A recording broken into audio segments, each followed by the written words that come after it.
Hello there, welcome or welcome back to my channel, or if you're new here, hi, my name is Samantha and this is my channel where I talk all about books.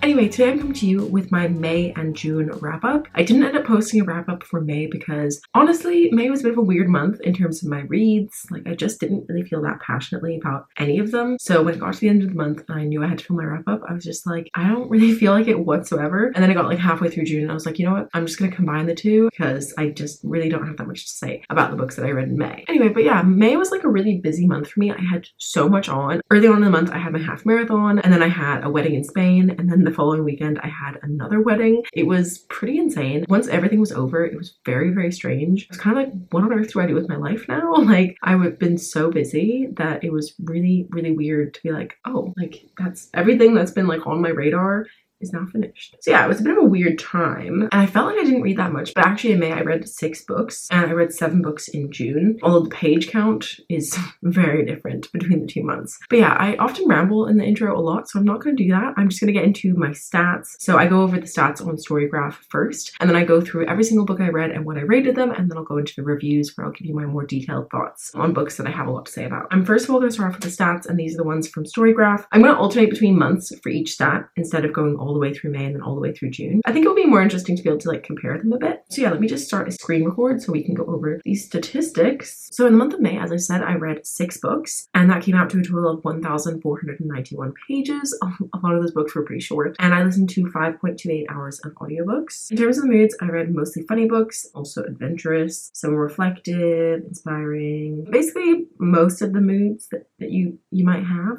And then going on to June, I read 7 books and I read a total of 2,378 pages. So roughly 900 more pages, even though it was just one more book, but I read much longer books clearly in June. I listened to 1.83 hours of audiobooks. My moods were mostly funny again, adventurous again, lighthearted. I think I read more romance in June than I did in May. And again, like all of the full spectrum of human emotion. So in the month of May, I read 50% medium-paced books and 50% fast-paced books. I feel like I typically read mostly medium-paced books. In June, I read 5 medium-paced books and 2 fast-paced books. So yeah, more like my normal medium-paced books like I typically read. In terms of page number, in May, I read 3 books that were under 300 pages, and I read 2 books which were between 300 and 499 pages. So a little bit shorter than my usual. I normally read more books that are in that second category of 300 to 499 pages. And for audiobook length, I only read 1 audiobook and it was less than 8 hours. In June, I read 4 books that were between 300 and 499 pages, which I would say is like my usual. And I read 2 books that were over 500 pages, which is pretty amazing because one of my goals for the year was to read more longer books. So yeah, I actually did that in June. And then for audiobooks, I listened to 1 audiobook, which was under 8 hours. In May, I only read fiction books. I did not finish a single nonfiction book. I was definitely reading nonfiction, but I just didn't finish anything in the month. Meanwhile, in June, I read 6 fiction books and 1 nonfiction book. Not a lot, but it's okay. I can catch up at some point. In terms of my genres, this doesn't come as any surprise to me, but in May, I read 5 sci-fi books, which makes complete sense because I was taking part in a sci-fi readathon, so I was definitely prioritizing sci-fi, which is strange because I don't typically read that much sci-fi, but yeah. I read 5 sci-fi books, 2 of which were also LGBTQI+.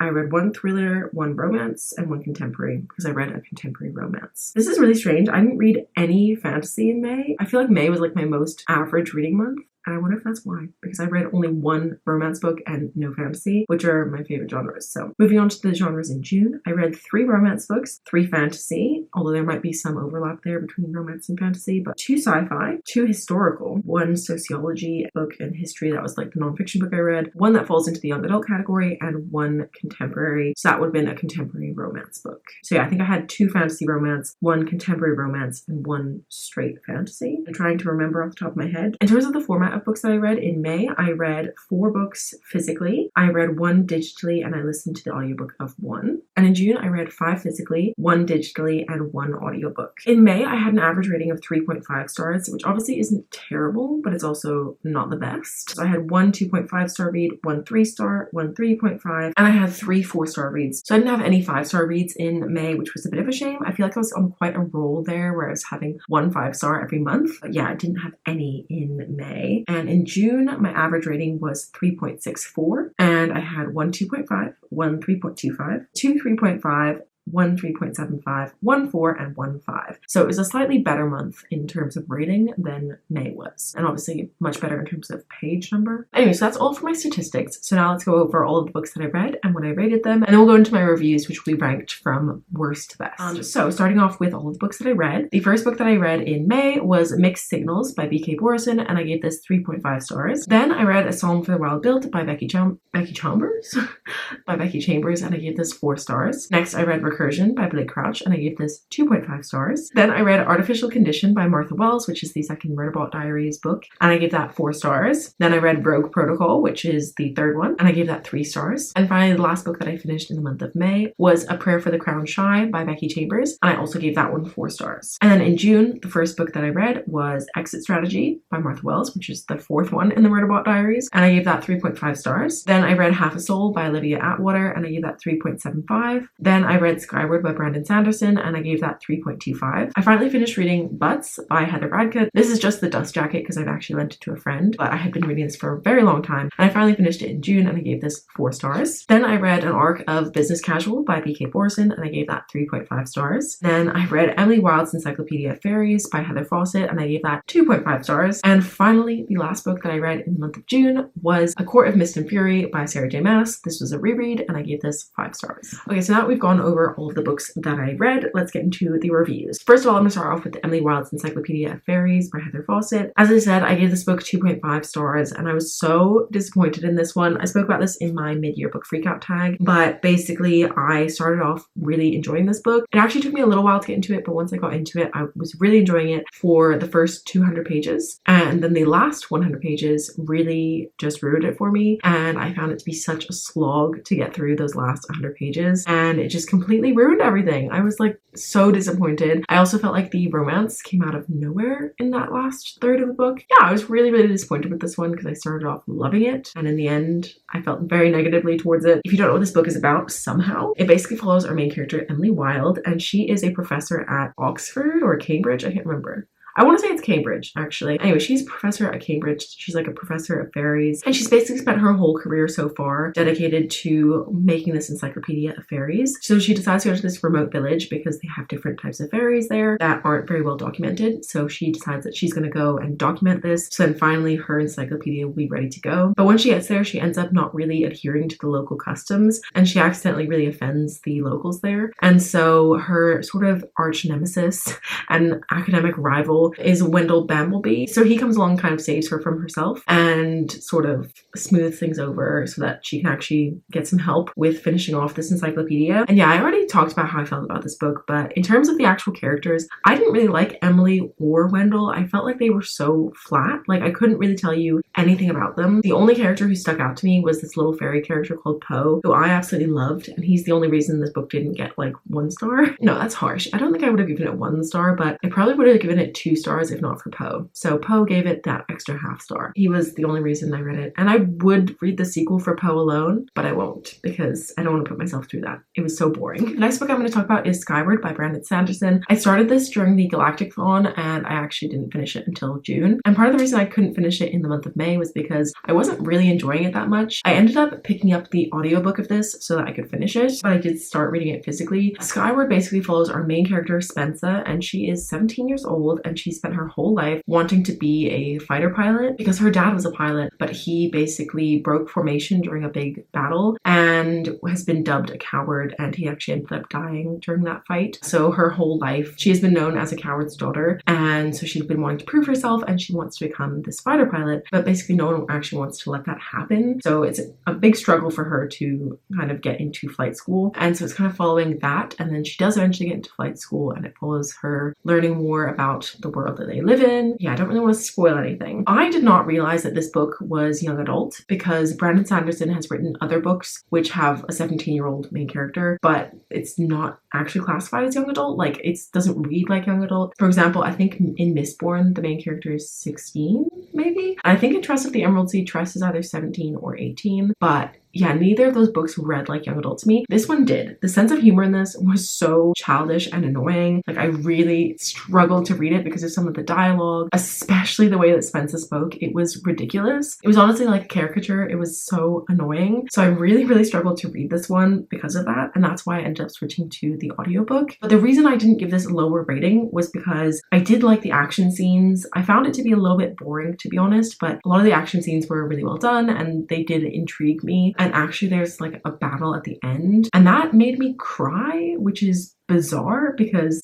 as I said, I didn't really enjoy the rest of the book. So the fact that it brought me to tears is so strange. Because of that, I gave it a 3.25, whereas otherwise I think it probably would have been more like a 2.5. But I do think the ending was good. I have decided that I won't continue on with the series, but yeah, I would recommend this book. Maybe if you're okay with some really cheesy dialogue, then maybe pick it up, but it wasn't for me and I won't be continuing on. Anyway, next I'm going to talk about the next 3 books in the Murderbot Diaries series. I'm just going to talk about them all together because, to be honest, I can't really remember them that well, and also it would just be pointless to talk about each book individually because I can't really tell you what they're about. But if you don't know what the Murderbot Diaries is, it's basically a series of novellas, although I think there is one full-length novel within the series. But yes, this is a series of mostly novellas following our main character Murderbot, who's basically a rogue security unit. They're like this robot that will be hired by a company to provide them with security and basically like do whatever needs to be done to protect the people in that company, which often involves some murder, which is why they've given themselves the name Murderbot. But Murderbot's government chip, which basically controls it, is malfunctioning. They've managed to hack it, and so it's no longer controlling them. So they're now a free agent, basically. And all they really want to do is sit around and watch their soap operas, and they don't really like to deal with humans,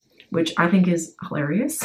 And Murderbot definitely has a very funny vibe to it, but it's also very action-packed. And I am enjoying the series. I will say it's not like my favorite thing ever. I've heard all of these reviews saying that it's so amazing, it's so hilarious, and I wouldn't say I necessarily agree with that, but like it's a good enough time that I've read 4 of them already and I am planning to continue on. Sorry, I've moved over slightly because the lighting is starting to get really bad there because the sun is coming directly into my face. Moving on to some contemporary romance. As I said, I read Mixed Signals and Business Casual by B.K. Borison, which are the 3rd and 4th books in the Lovelight Farms series. And Business Casual is the final one, so there won't be any more. And I think it hasn't come out yet. I'm pretty sure it comes out on the 16th of July. So it's coming out very soon. I did get an arc of it, but Mixed Signals follows our main characters, Caleb and Layla, and they know each other because they both live in the same town and they're sort of aware of each other, but they're not like super close friends or anything. And one day Layla is on a date and it's the last in a string of terrible dates and it goes really badly and the guy ends up leaving her there. And luckily for her, Caleb happens to be at the same bar and ends up driving her home, and they get into a discussion about their failed dating lives. And so they strike up an agreement to date each other for a finite amount of time. I think it's a month. So they decide to date each other for this time to help kind of improve each other's dating skills, see what's going wrong for them. Obviously during this time they fall in love. And this one was really cute. I enjoyed it. A friend of mine read it and she said that she didn't really like this one, but I thought this was better than the second one. I much preferred it. It wasn't anything groundbreaking, but I did have a good time. I do like the setting. I will say that the third act conflict was a bit weak, but that's often the case. So not really any massive complaints for that one. And then the 4th one in the series, Business Casual, follows Charlie and Nova. Charlie is Stella's brother, who Stella is from the first book, Lovelight Farms, and Nova is Beckett's youngest sister, Beckett, who is from the second book. Anyway, and before the start of this book, Nova and Charlie are friends. They text quite a bit. It's always been really flirty, but nothing's really ever come of this. They're both very busy at the moment. Nova is opening her tattoo studio and Charlie is currently taking care of Lovelight Farms while Stella is away on her honeymoon. He's also working his job in the city, but remotely. So they're both very busy and they don't have time for a relationship, but they do have have this undeniable physical chemistry. So they decide to start a casual relationship with each other, and then obviously things grow from there. And I enjoyed this one. It did feel quite similar to Mixed Signals because it's a similar sort of setup where there's a limited amount of time and they know that they're not really taking it seriously. It felt almost exactly the same as Mixed Signals, although I do think that the characters are distinct. It was just that the setup was almost exactly the same. I will say a point in its favor is that this does not have a third act conflict, which is always nice. It was good. I enjoyed it. A nice finale to the series, but ultimately I think my favorite one was the first one. If I was going to reread any of them, it would just be the first one. I probably wouldn't reread any of the other ones. And the next book I'm going to talk about is Half a Soul by Olivia Atwater. This is like a fantasy romance sort of set in Regency, England, following our main character Dora. And basically when Dora was a child, she had an encounter with a fairy who stole half of her soul away, which basically means she doesn't feel emotions in the same way other people do. So she doesn't really feel embarrassment, and so that often leads to a lot of scandals involving her. But she ends up going to London with her cousin for a season so that they can sort of debut to society as they used to back in the day. And she's under strict instructions to kind of keep to herself and sort of rein in the chaos that can ensue when she's around. But while she's there, she does meet the Lord Sorcier, who learns about her condition and he's really interested in it and sort of tries to help her with that, and a romance ensues. And I enjoyed this book. However, I will say I only enjoyed this book on audio. I initially was reading it on my Kindle and it was so difficult to read. I don't know what it was about the writing style, but I could not for the life of me get into this book. I was trying to read it while I was on a train to Madrid and I was just so bored out of my mind, and like I had nothing else to do,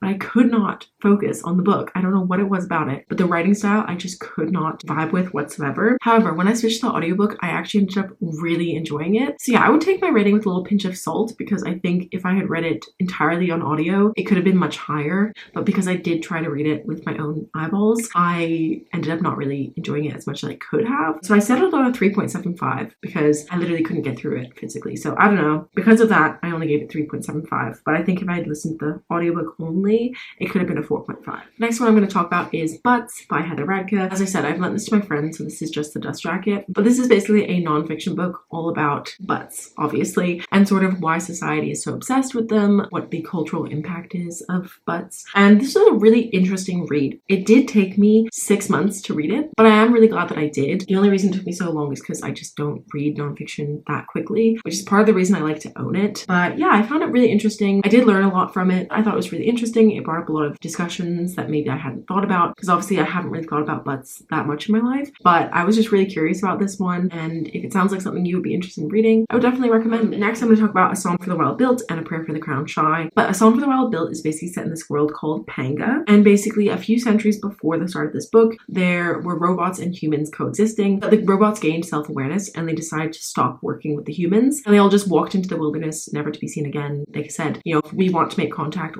we will make contact, but don't come looking for us. And then flash forward to present day, we follow our main character Dex. Dex is a tea monk and they are kind of unhappy with their life, so they decide to go on this journey. It really takes them out of society, and so while they're on this journey, they end up running into a robot called Mosscap, who has been tasked with finding out what do people need. And so it's sort of the reintroduction of robots and humans, and that's the basic premise. So it's just sort of the interactions between Dex and Mosscap, and this book was so good. I was actually really surprised because I haven't really enjoyed the books I've read by Becky Chambers in the past, so I was a little bit wary going into this, which I think helped. But I really enjoyed the conversations that were had in this book. It was kind of existential, but not in a way that made me feel like, oh my god, everything is awful. But I actually just really enjoyed the conversations that were had. I think it's a really good book to read if you're in your 20s, or if you're at a point in your life where just a lot of changes are happening. I think this is a really great book to read. It's very short, and I really, really loved the first one. I'd say it's actually more of a 4.5. I could really see myself rereading this. And the second one builds on the events of the first one, so I won't give you the plot. But I did not enjoy this one as much as the first one. I think I read them too close to each other. I should have been more patient and given it a couple months, I think, and then I would have enjoyed it more. But it felt a little bit repetitive to the first one. I don't know, I just didn't enjoy it nearly as much. But I still did like it. That's why I gave it 4 stars. Obviously, I still enjoyed it. But I just wish I had given it a little bit more time between them, because I think I read them too close together. But I will definitely reread the first one in the future. And finally, my favorite book that I've read in the last 2 months was A Court of Mist and Fury by Sarah J. Maas. As I said, this was a reread. I read this series when it first came out, so I hadn't read this book since 2016, which is insane. And there's actually a lot in here that I'd forgotten about. So I'm really glad that I did reread this, because I basically reread A Court of Thorns and Roses in November because I wanted to finally read A Court of Silver Flames. So I thought thought, oh, I'll just reread the whole series and then I can finally get to that one. But I read A Court of Thorns and Roses, and then I took like 7 months break between them because I don't know, I just kept on putting it off, and I finally picked it up. And I had such a good time. I really, really love this one. I love seeing how Feyre interacts with new characters and how those relationships grow without giving too much information. I like seeing the expansion of the world because I think in the first book we don't really get that much of sort of the politics between all of the courts and the wider fairy realm without giving any spoilers. I'm trying to be vague. And yeah, I really, really loved this one. This is definitely my favorite one in the series. I think it's the best.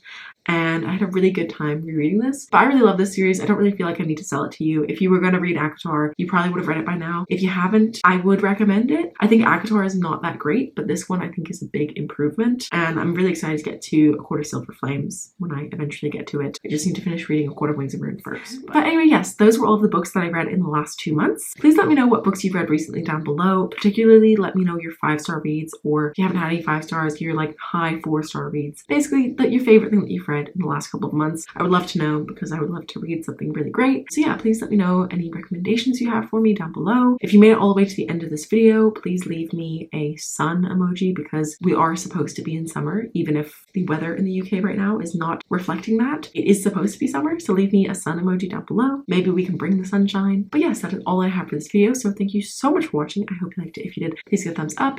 If you're new here, feel free to subscribe down below, and I will see you very soon with another video. Bye!